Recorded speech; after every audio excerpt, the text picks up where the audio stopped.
This program contains true stories of rescues. All of the 911 calls you will hear are real. Whenever possible, the actual people involved have helped us reconstruct the events as they happened.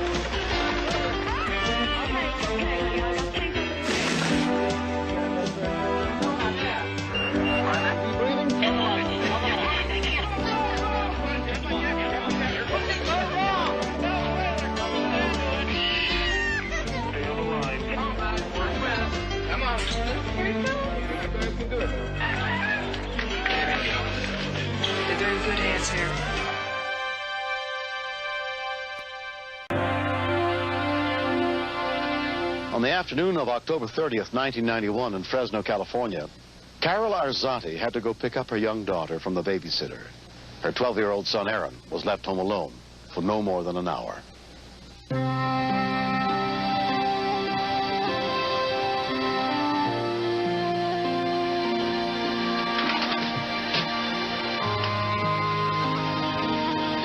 Aaron had a firecracker in his room. The kid at school walked up to him and said, "Hey, Aaron here," and gave it to him.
A call for help came into 911 at 4:32 p.m.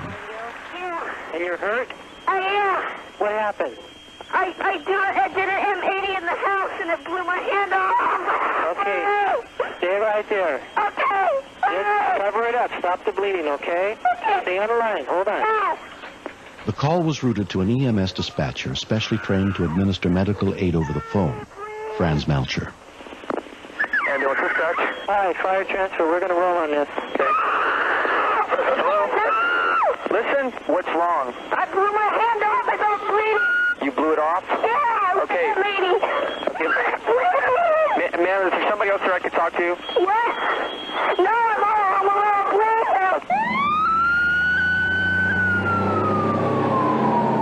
Rescue units with the Fresno Fire and Police Departments and an ambulance from a nearby hospital were immediately sent to the scene. Okay, are you sitting down? Yeah, I'm on the kitchen floor. Okay, are you sitting down? Yes. Okay, what you need to do is you need to get a clean, dry cloth Yeah. and put it right on the end. Is it completely off? The main thing I needed to do was get the blood stopped. Is it completely off? Initially, he was real hard to get under control. I just wanted to keep talking to him and keep him calm. All right, what's your name?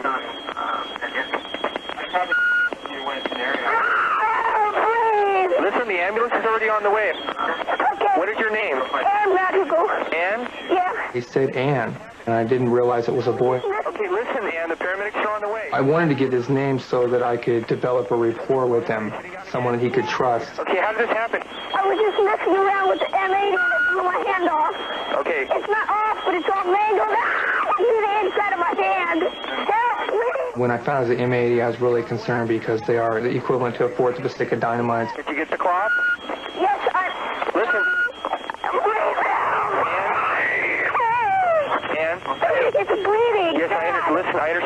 If he was holding his hand at that age, his hand being so small, I really thought he'd lose his hand. Take it, put the towel over it. And I didn't want him to believe that because he would become completely hysterical. Okay, raise it up so it's even with your shoulder. Even with my shoulder. And listen to me. It's going to hurt when you squeeze down, but you need to squeeze it down to stop the flow of blood, okay? Shoulder? You can hold it straight out in front of you. Just hold it up even with your shoulder above your heart. Yeah. By covering his hand up with the towel also, he's not going to be able to see his hand. So it's going to take his mind off that and then just listen to me telling him what to do. This seems like a dream. Okay, how old are you, Ann? I'm 12. 12 years old? Yeah. Okay. In my shoulder, my hand is all bleeding and everything. I understand that. Listen to me. When I was 14 years old, one of my friends was playing with a cherry bomb, and it went off in his hand. His hand was closed when it went off, and he lost his hand because of it.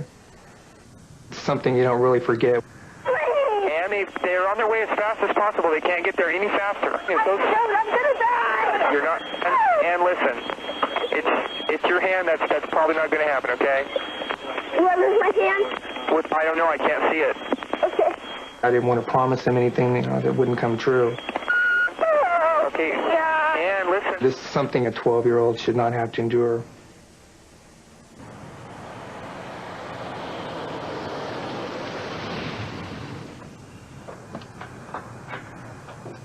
I heard this, oh! I thought, what was that?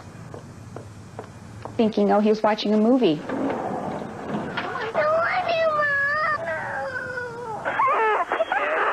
Is anybody there with you by yourself? No, my mom's just coming home. Look home. You think so? Yeah. Okay. Okay. You hold that for me? I remember hearing the sirens, but we're very close to the hospital. Sirens are a common occurrence. I didn't think twice.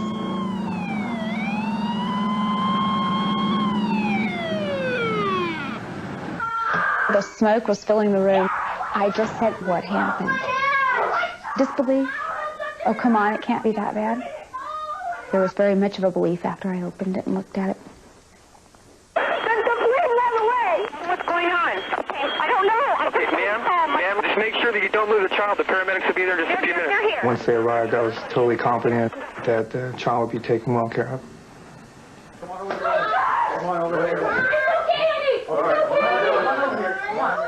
When I looked at that hand, I did not see any fingers.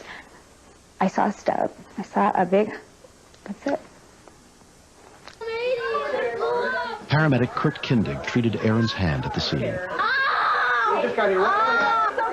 We were trying not to get him to look at his hand when we were unwrapping it. Aaron, can you wiggle your fingers for me? I thought that he was going to be deformed or disabled for the rest of his life. He kept saying, I'm sorry, Mom. All I could think of was him with all his fears, all of his dreads of what life without a hand is going to be. Mom, I blew my hand off. I will always remember that. It will never go away.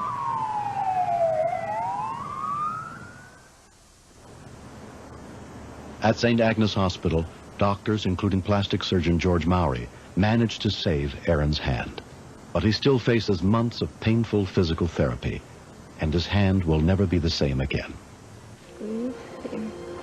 Wendy's, all of them. Aaron's made dramatic strides, and that's largely due to his ability to tolerate the pain required for him to move his hand.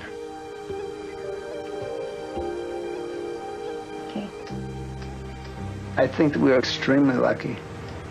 He's going to have a shortened middle finger because the tip was blown away. And he'll have some diminished strength, but it could have blown his hand completely off. So I think he's very lucky. In 1990, more than 12,000 people were treated for injuries involving fireworks. Nearly half were children under the age of 15. When I was at the hospital, I just thought how stupid I was to fool around with one at all. He is a good boy. He's very bright. I think he feels bad, like, Boy, I blew it. I always thought, no, I'm never going to get my hand blown off with a firecracker. I'm not that stupid. No, there's no way. Ignorance is the worst part. I don't think I ever had any real anger towards him about it. I was angry at the situation.